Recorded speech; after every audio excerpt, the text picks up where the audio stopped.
everyone, Cornell here from Piping Petals. Welcome to my online tutorial for piping a buttercream anemone. In this tutorial, I'll demonstrate the technique and discuss the equipment you'll need to pipe an American buttercream anemone on a cupcake. If you would like to know how to prepare the colors used or how to fill your piping bags with multicolored effects, please refer to my Working with Colors online tutorial. Let's get started. Next up is the anemone. Anemone again comes in various different colors, but the one that's most vivid is probably the black and white one, so I'm going to demonstrate that today. So we are going to use an Ateco 126K, which we've literally just used for the magnolia as well. You're going to need a Wilton 2, which we've got white buttercream in, and a Wilton 3 with some black buttercream in. The 2 and the 3 are your very simple round tips. The 2 is just slightly smaller than the 3, and that's for the center detail of your flower.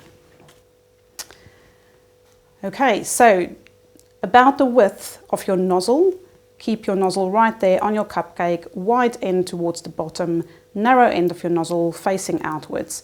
And we're going to go around the cupcake, making round shape petals like that.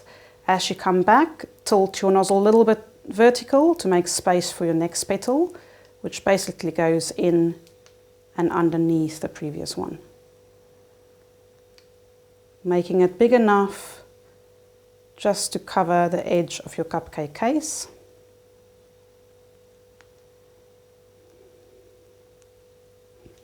One more in that opening. There we go. We're going to do a second layer, exactly the same thing. Tilt your nozzle just a little bit up in the air to create a bit of height. So from the middle of a previous petal, one. So overlapping where the previous petals have met.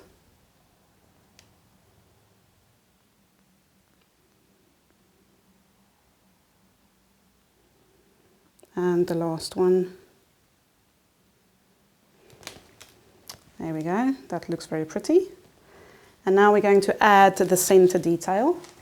So the white and black anemone is literally just those two colors. And for the center, it's got seeds. So you've got these little bulb shapes in the middle, which we're going to do with the Wilton 3 in black. If you want to know how to get black buttercream, which is quite tricky, then refer to my Working with Colors online tutorial to see how we do that. So literally with the Wilton 3, we're just going to start in the middle and we make a few blobs. You don't have to let it stand up in the air. It is literally just creating a circular center with a bit of texture to it.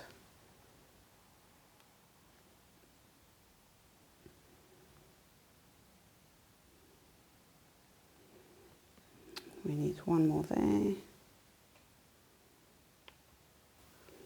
Okay.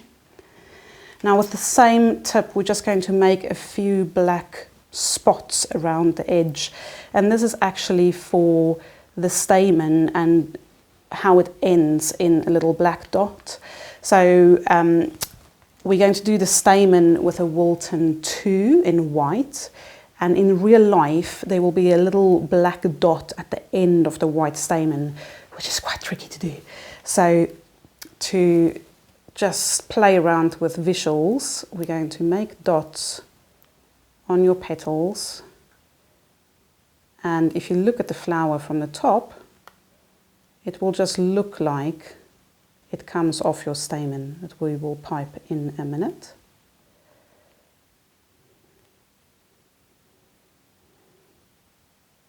There we go. Okay, switch over to your Wilton 2.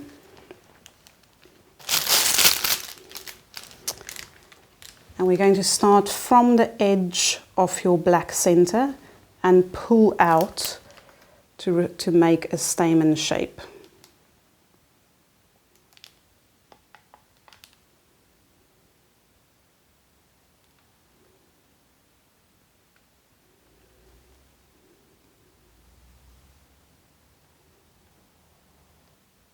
If you find that your stamen is falling over, give it a bit of a bigger squeeze.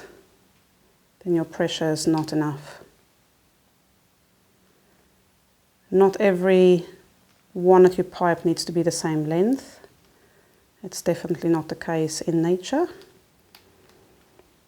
And there we have a stamen that looks like they're ending with those black dots. That is very unique to the anemone. I hope you've enjoyed this tutorial. You can also subscribe to my Blooming Bakes YouTube channel for complimentary videos on how to make the best American buttercream for piping flowers, as well as cupcake recipes and lots more. See you soon.